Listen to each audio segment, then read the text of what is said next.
Hey guys, and welcome back to another DSS video.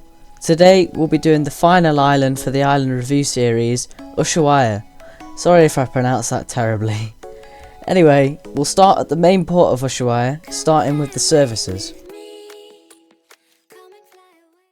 Ushuaia has a few services available, but not as many as some of the other ports. This is what it has.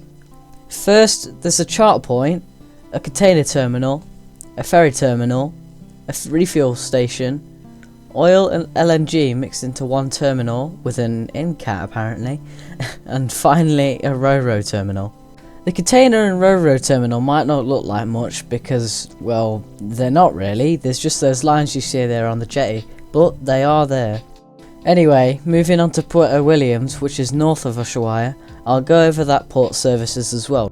There's a small charter point with a building next to it which relates to the charter point in some way, which says "Welcome to Port Williams Ferry Terminal" in Spanish. Next, there's a small fishing area where you can sell fish if you're for some reason fishing up here. And finally, there's a single general terminal here too. Next, let's move on to something which I bet most of you know about, but it's still a really interesting feature on the island: the lifeboat station. The lifeboat station is the only station in the entire game that features some unique spawning for the Tamar class lifeboat only.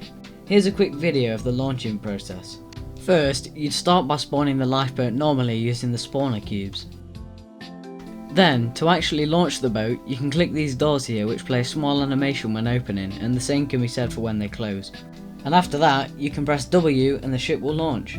It's a really cool feature, but it sadly doesn't get used much in the actual game. Okay, now we've looked at the above ground features, how about we take a look at the ones below ground? There's a large underwater cave on the western side of the island. Its precise location is here. I highly recommend bringing a small or medium sized submarine so you can sail there quickly and also not drown trying to enter the cave. Trust me, I know from experience they're really worth it. Or if you have the scuba gear game pass, that would come in handy as well. And after you've sailed there, it might take a while to find, but after you've found it you can submerge and sail in with your submarine or diving gear. When you get to the end, there's an air pocket and a small bit of land you can walk on.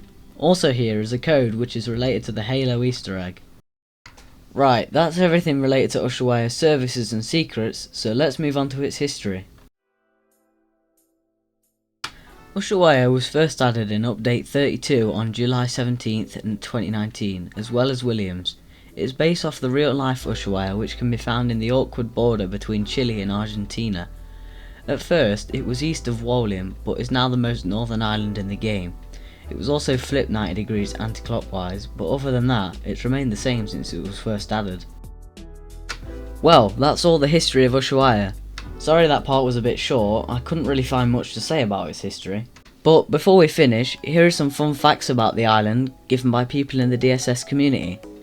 First up, Ushuaia is the only island that has hanging street cables, shared by Pinbalf.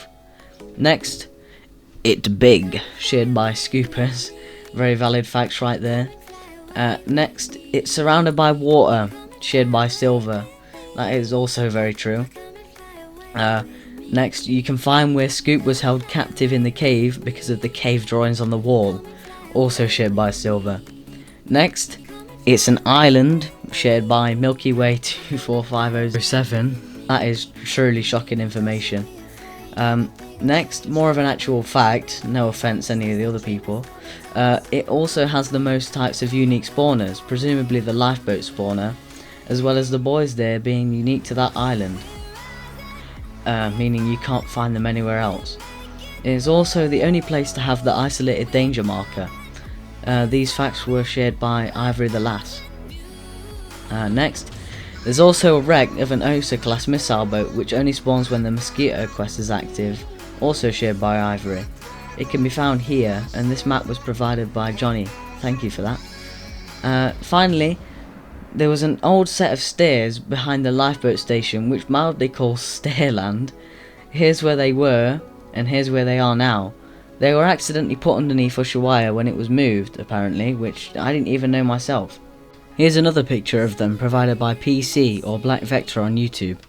There are all the interesting facts I got from the kind people in the Badjot Discord. Thanks to everyone who shared one. Anyway, that's everything Ushuaia. I hope you all enjoyed this video, and the whole series really. It's been fun making these videos, and I hope you all liked them as much as I did. And as usual, like and subscribe if you did enjoy. That's all from me. Thanks for watching, and have a good one.